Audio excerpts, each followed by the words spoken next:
Hi everyone, Rainey Bastarash here, and today we're actually doing an interview with John Sannicandro of mindbodycoach.org. And I have a little write-up here I'm going to read talking about John. John's been a teacher, a psychotherapist, athletic coach, and personal coach for over 30 years. He is a licensed mental health counselor, certified mind-body coach, and certified life coach. He is also an experienced clinical hypnotherapist and has been a practitioner of, this is going to be fun, Uchi Ryu Karate Do. Did I say that? Okay.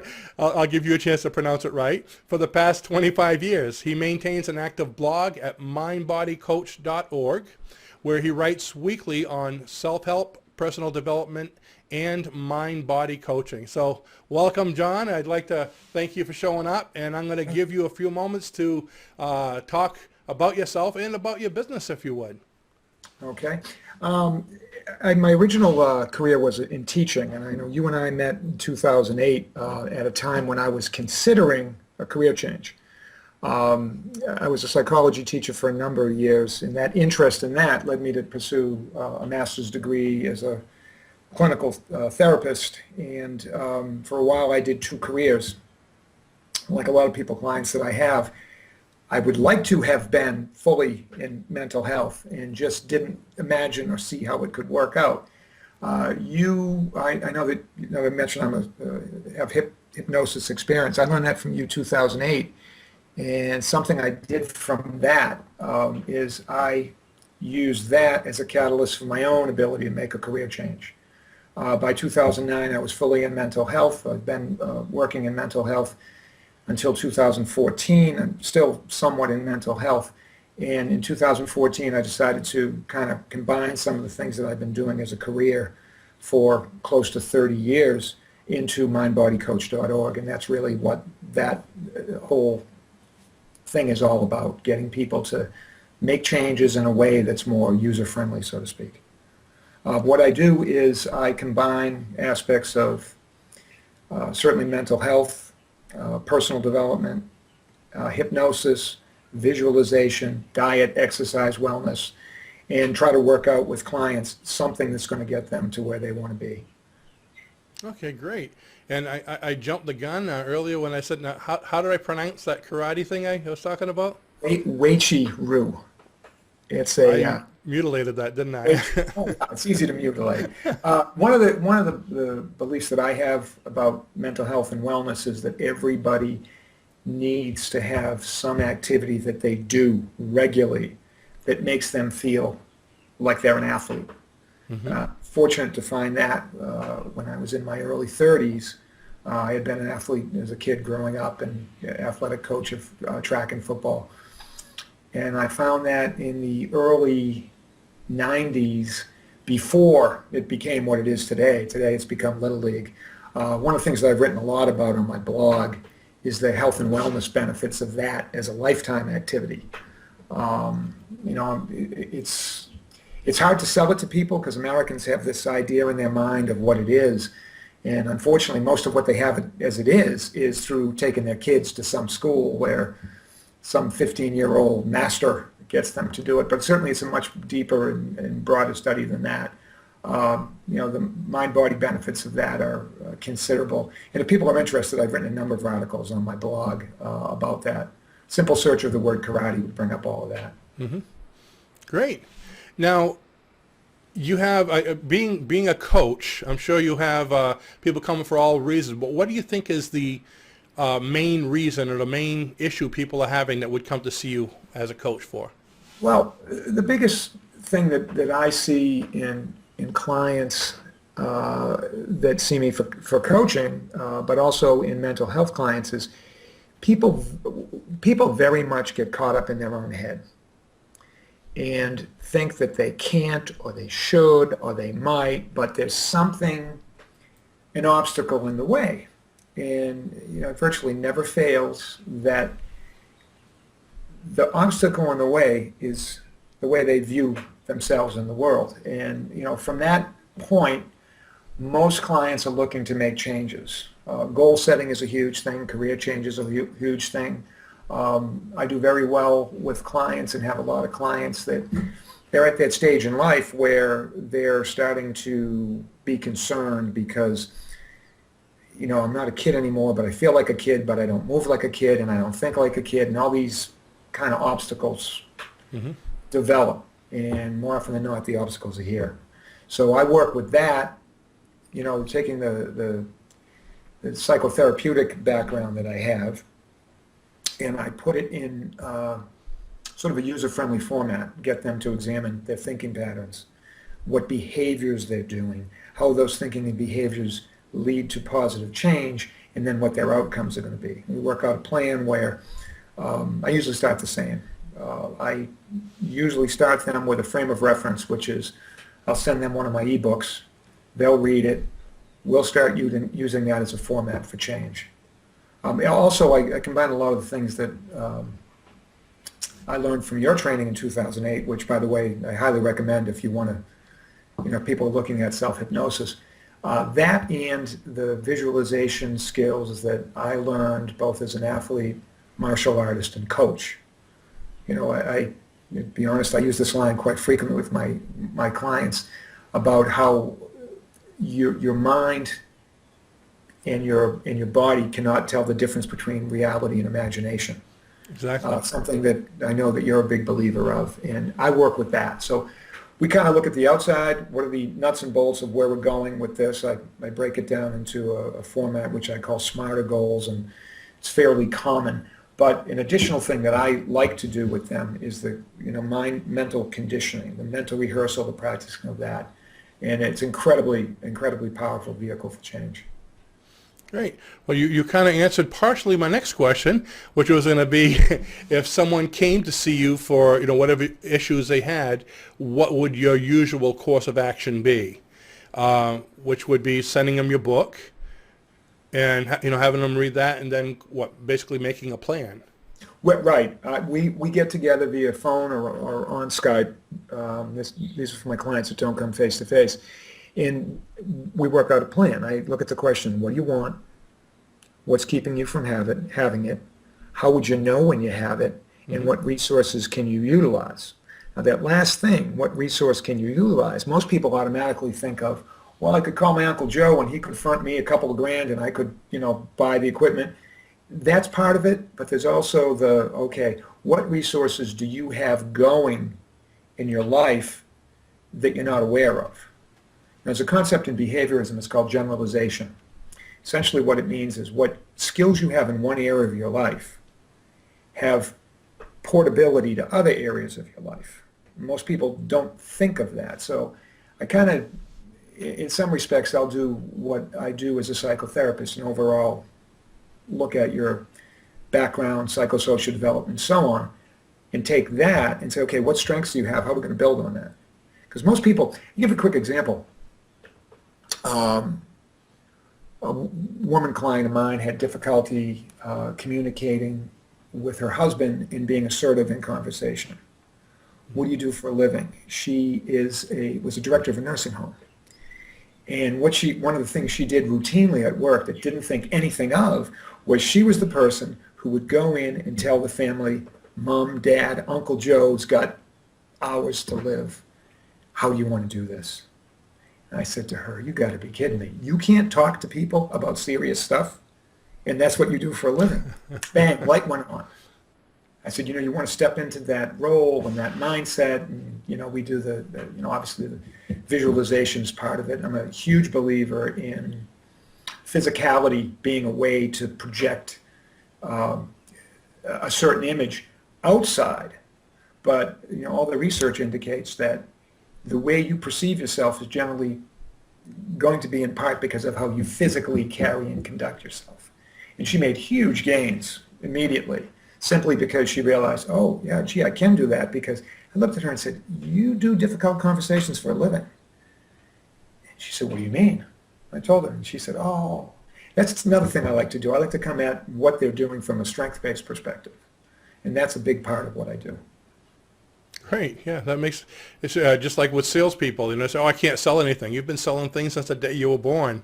And once they realize that, That's absolutely correct. And so many people don't realize, my clients are all adults. at least in my coaching practice.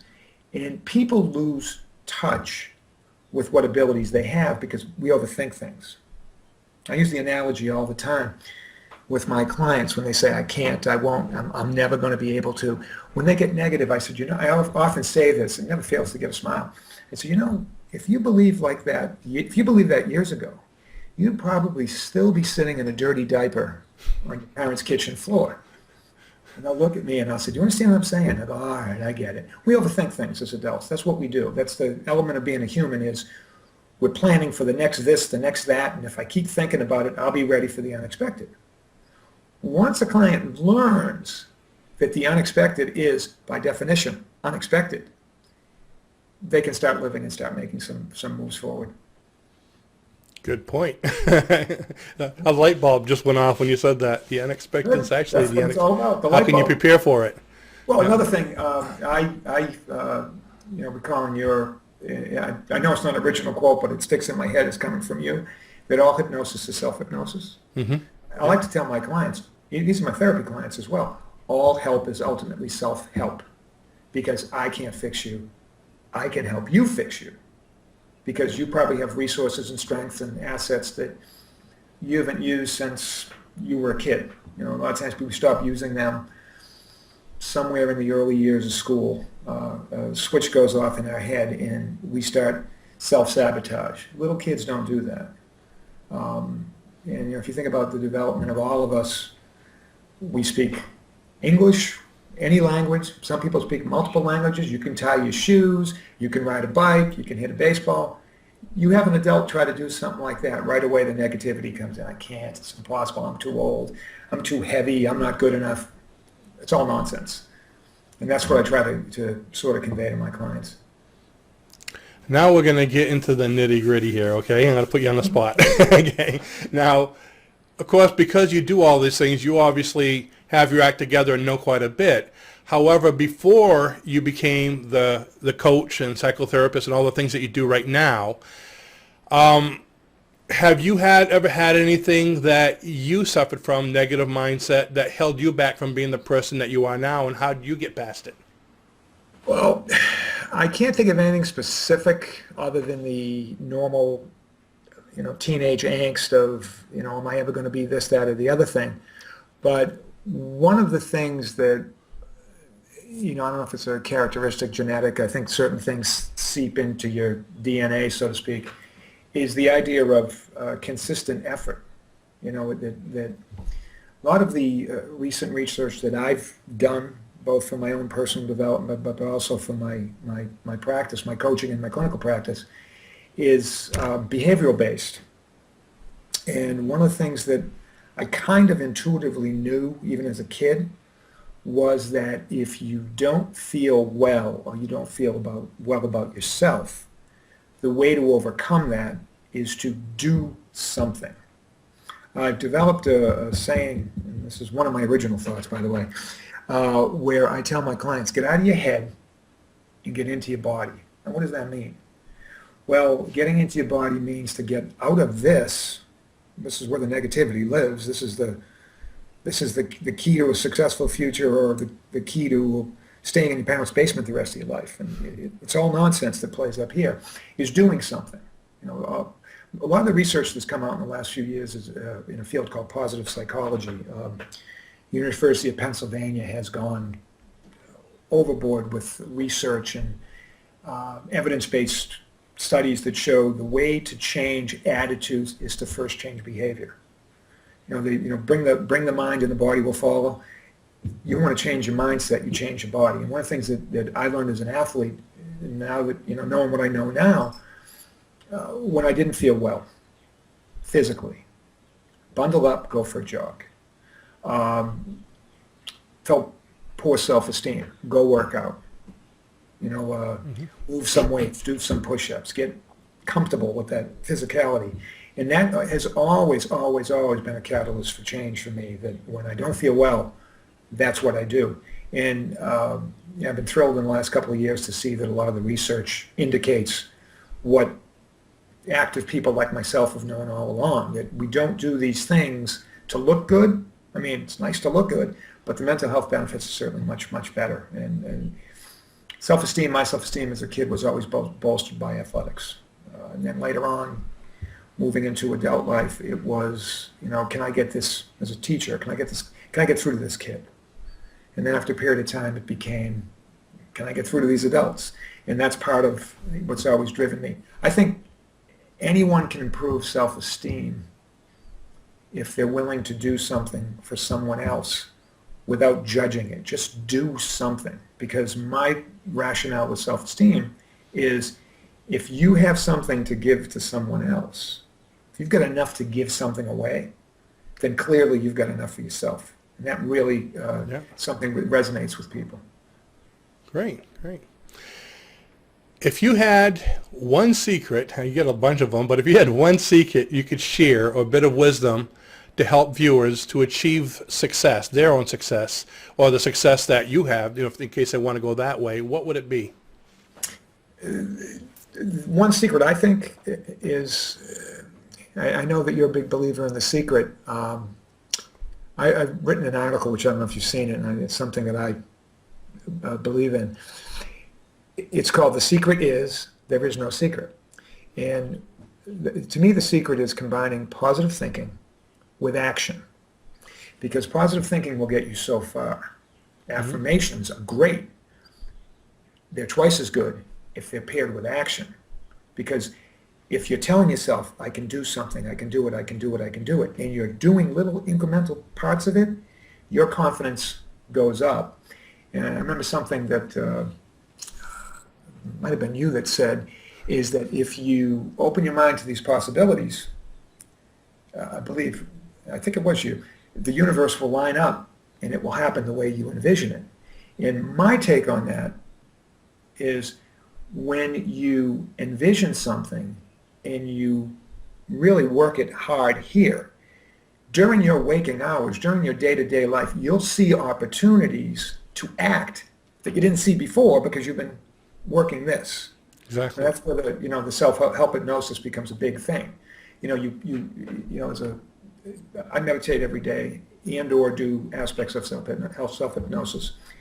If you're doing that on a regular basis, things will pop up in your life. Possibilities will open up. And is it the universe? Maybe. But I think you're more in tune with a possibility here, a possibility there. And things start happening very quickly when people do that. And that's the one big thing I would say. Get out of your head and get into some action. Break it down. Take some action. Continue to visualize positively. But when an opportunity is there, if you're stuck in your head, you're not going to see it because you're walking around like this. If you're in your body and your head, it's going to be, oh yeah, I recognize this opportunity. A lot of good opportunities in life go by because we don't see them.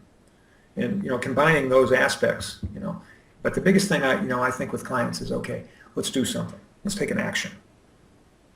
Okay, great. One of the things we teach about the subconscious mind, one of the traits is that you'll always attract whatever you focus on. And what you were saying about action, the more action you do, the more you're focusing on it as well. So, yeah, good. Now, I told you about we have a rapid fire section. This is where I'm going to ask you 10 questions, and I'm going to give you 2 minutes. And if you think I was kidding about the 2 minutes, the clock... Oh, we've got to time it. Oh, yeah, I time it. And I think I told you that the... did you see what the prize was for the winner? I don't know. It was, I believe it was 20,000 New Guinea... the rubles they have, which is, if you pick up with the exchange and everything, 20,000 is, I think it's almost $1 right now. So okay. good work should be rewarded. Are you ready? As soon as I ask you the first question, I'll hit the start. And let's see, here we go. What do you do when you're sad and you want to change your mood? When I'm sad, I do something. I get up, I'll exercise, I'll go for a walk, push-ups, whatever. I'll do something. What's your favorite affirmation? And if you don't have one, what would it be? Not really an affirmation, but I frequently run sayings through my head, and the biggest one I run is the man who thinks he can and the man who thinks he can't are both right. It's a Henry Ford quote that I love. Exactly. What are the top 3 things on your bucket list? Oh, God, bucket list, again, mostly, well, I live here on 17 acres in New Hampshire, self-sustaining farm, health and wellness for my kids and family, and what the samurai called a good death. Okay. So, What's your favorite book of all times and why? my favorite book of all time is not very cheerful, but it's a book called Man's Search for Meaning by Viktor Frankl. I've read it every year, probably for the past 5 to 10 years. I frequently have clients read it. It puts life in perspective, and if you're interested in finding meaning in life, it's a great book. Now here's the long one. What's your, do you have any pets? And what are their Yes. names? Okay, this is going to be quick, right? Can get through the minutes. We are the owners of 5 dogs: Boss, Gronk, Bandit, and Katie. I'm sorry, 4 dogs, 2 cats, Onyx and Sally, and right now I have 18 chickens downstairs and 2 ducks waiting to go out as soon And as their the weather. names? No, because dinner 1, dinner 2, dinner 3, because you're never going to eat them. There you go, breakfast, lunch, and dinner. Okay, if you could be, do or be anything in the world, what would it be? To me, it's not what I do, it's how I feel, and it's happy, fulfilled, and having meaningful work. The role is not the issue for me. Okay, where's your favorite place in the world that you've ever been? Any place in nature, any place outdoors, any place away from dirty air, and any place where there's a million stars in the sky. That's So where you're all living? There you right go. now. Yeah. Yep. Okay, where's number one place in the world you'd love to go to visit? I'm not a big travel fan, but I would, if I could, like to go to Okinawa. As someone who's practiced karate for most of my adult life, I think that would be really interesting. And not, again, the way they practice it, very, with the rituals and the whole purpose behind it, that I think would be one of the few things to get me on a plane to travel.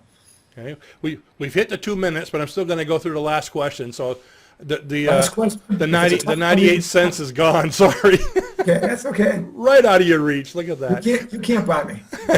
Okay, what's your favorite food? Probably chicken, right? Small, fist size chunk of ice cream. Gotta have ice cream. Specific kind? No. Not just ice cream. Okay. And finally, tell us something about yourself that no one else knows. That I am essentially a shy person. With one of unfortunately, the careers I've chosen have forced me to actually live a lot of the things that I teach clients. And one of it, a saying that I use quite frequently with my clients is, fake it till you make it. There's a lot of research behind that. And, as a shy person that's in a people-oriented profession and used to teach, I've probably over the years taught 10, 12, 15,000 kids. I think people are surprised to know that, but You're a good faker. you can fake it till you make it, right? Yeah. You're a good faker. That's good. So you should be in Hollywood. Well, probably. Sometimes I think I am. Okay, getting back to the serious questions. And you mentioned something about this earlier. If you were to look into a mirror right now, because you said this about one of your clients, I think, looking into the mirror, tell me 3 things you like about yourself. I'm persistent. I am dedicated, and I think I have a decent sense of what's important to me. And that's important. I think a lot of people do what is frequently referred to as people pleasing, and their self-esteem comes from other people. And I like to think that I can tell if I'm giving things to other people that have benefit, and I don't have to maybe be something that I'm not to feel that way. Great. There's an important nugget right there. Yeah. And I was talking to you actually before about the 5-minute procrastination cure, and we have a section on a page called the Do-It-Yourself section, and I was wondering if you can tell us what this 5-minute procrastination cure is and how it works. Right. Well, what it is it's based on the premise that I've been talking about here. And if people understand clinical psychology, the different theories people have. I am a behaviorist, and my perspective is cognitive behavioral therapy. So, as a behaviorist, and the research UPenn and the research on what they're calling positive psychology all points to the reality that behavior drives feelings. Now, feelings can cause behaviors, but once a behavior kicks into place, the feelings follow. So the 5-minute procrastination cure is based on that premise that we spend too much time thinking, not enough time doing. So I actually wrote this article about 3 weeks ago, 5-minute procrastination cure, and it was in part because of my own, I got to do my taxes in 2 weeks. So most, I'm like the hair club for men guy. Most of the stuff that I tell my clients is stuff that I've done. I've done it with clients. I know it works. So I was thinking about my taxes. Okay, I got to do this, and I'm a big believer in self-talk. Okay, John, if you were a client, what would you tell you? And that was the gist of that article. That's where it started. You take something you don't want to do. Might be a phone call, might be a combining stuff for your taxes, might be mowing your lawn, something that you've been putting off that you know you're going to do, you're going to get to it someday, and I know I'm going to do it because I have to do it. But you put it off till the last minute because you don't want to do it. So we believe that the brain drives everything because we're intellectual creatures, and if you think about human evolution, one of the reasons that we've survived as a species is because of this. Now, survival is pretty easy today, so this gets in the way of us doing what we need to do. So the 5-minute procrastination cure, you take this task that you didn't want to do, and you break it down into manageable steps. It's currently April 7th. I'm sure there's a few people waiting to do their taxes. We'll use that as an example. Are you really? I haven't done it. Okay, so you probably got a ton of W-2s, 1099s, stuff like that. You put them in order, okay? First step would be putting them in order. Do you do your own taxes? Yes. Oh, okay. You have an online program that you're going to use? Nope. Do it right from scratch. Okay. So you break this down into manageable steps, and you put it into chunks. Chunking is a behavioral technique where you take a task, you break it down into bite-sized bits, and you do them from A to Z. So first step for you would be you get your W-2s together, all that stuff together. Second step might be if you paid quarterlies, okay, what have I paid? Let's get the slip that says where I paid my quarterlies, put that here. Third step might be to go online and pick hopefully a free online thing, TurboTax or whatever. The second step would be to begin entering the demographic information. The next step would be to, continue through doing that. So you get this, and you don't wait for the inspiration to do it, because the inspiration isn't going to come. The theory behind the 5-minute procrastination cure is your action is going to give you the inspiration. So you set a timer for 5 minutes. You get that stuff ready, even if it's, okay, set the timer, I'm going to go look for the W-2s. But you just do it. And the challenge there is that you don't want to overthink this. It's pretty simple stuff. You talk to your wife, you talk to your friend, really just do the damn thing. But something's holding you back. What's holding you back is what's going on upstairs. So you break it down, you start doing it, but you set that timer for 5 minutes, right? And no matter what, you're going to stop after 5 minutes, at least for a period of time. 24 hours is a good one. So you start, you set that timer for 5 minutes, and you get going. Never fails. People will get into that process, and when they start thinking, it's no, don't think.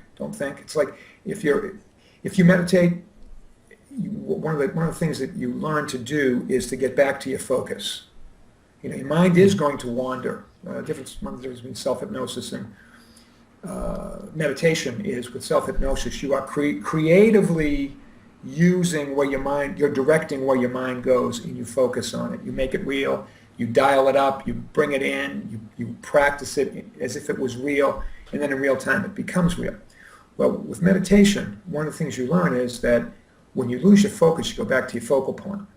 Okay, forget the thinking. Go back to what you're focusing on, whether it be breathing, ambient sounds, whatever. Mm-hmm. So in this action, when you start thinking, yeah, but I don't, just forget it. Go back to the activity. What am I supposed to do? Where's that W-2? Where's the other one? Where's the one from Amazon? Oh, geez, you do that.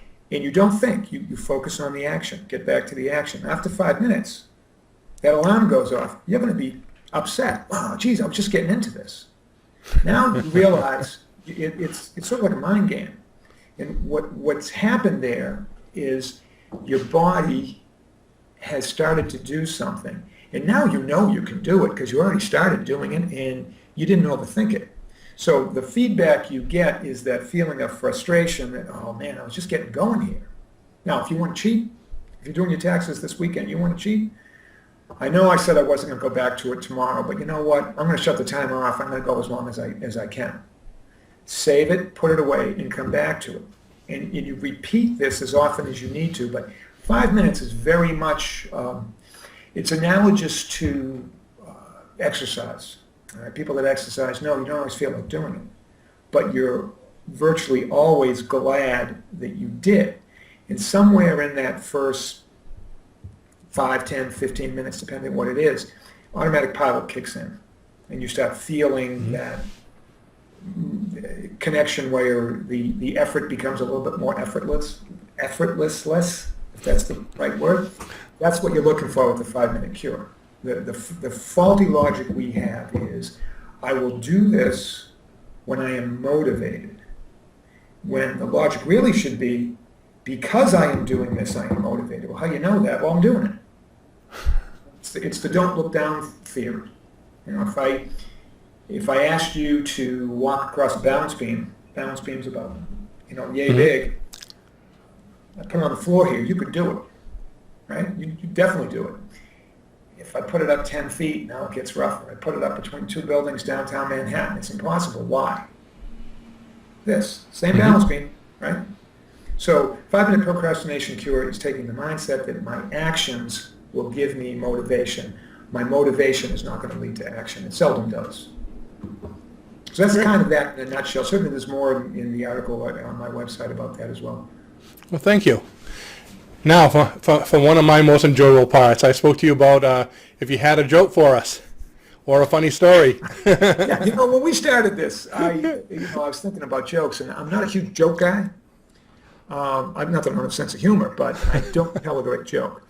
But one of the things I like to do in my own practice, as a sort of like a inside aha builder, is I like to tell stories, metaphors, stories, expressions. A big believer in visualization, which I know you use an NLP technique. One of my favorite stories is, I've heard this, read this story about a year ago, and I think about it a lot and use it when something happens in your life that you're not sure how it's going to go.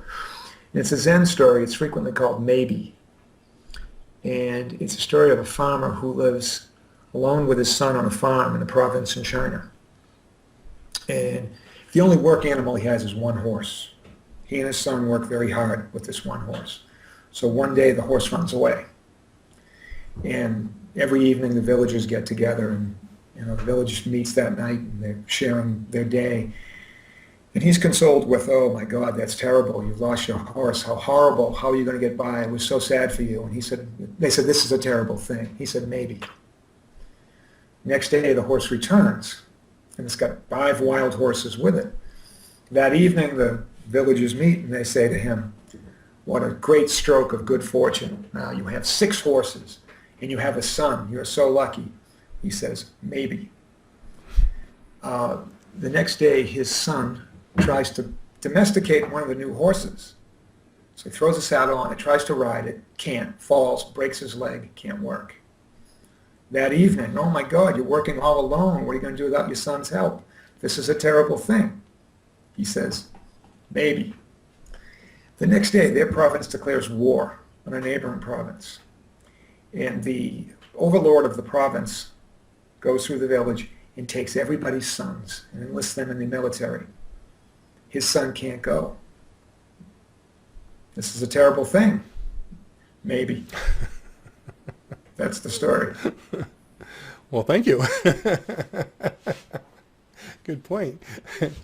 Now, we're for promotion, for anybody that wants to get a hold of John, the best way to do it is go right to his website at http://mindbodycoach.org, and from there you should be able to find all the different things that you have. And I wanted to ask you what kind of things that you have to promote on your site, or things that you'd like to tell us about before we go. Right. Well, my site also links up to my Facebook page, which I post stuff every day. Some of it mine, some of it borrowed from other people. Twitter as well. One of the things that I have on my website, products that I sell, in addition, I do coaching via Skype and in telephones. Which if you read my blog, you see the way I do things, you read the articles that I write. But for your people that are watching this and people in the do-it-yourself self-help network or anybody else, if you email me, john@mindbodycoach.org, and you mention Rini, I will send you a PDF of any of the ebooks that I have on my website. There's a product page on mindbodycoach.org. Essentially what the books are ways to take psychotherapy, make it open for the masses, people that can do it as a do-it-yourself thing. But if you send me an email, john@mindbodycoach.org, mindbodycoach being one word, and mention Rini, I will send you one of those, the ebook of your choice. Oh, great. Thank you. I think what I'm going to do is use somebody else's email, and I'll send you so I can get one of those.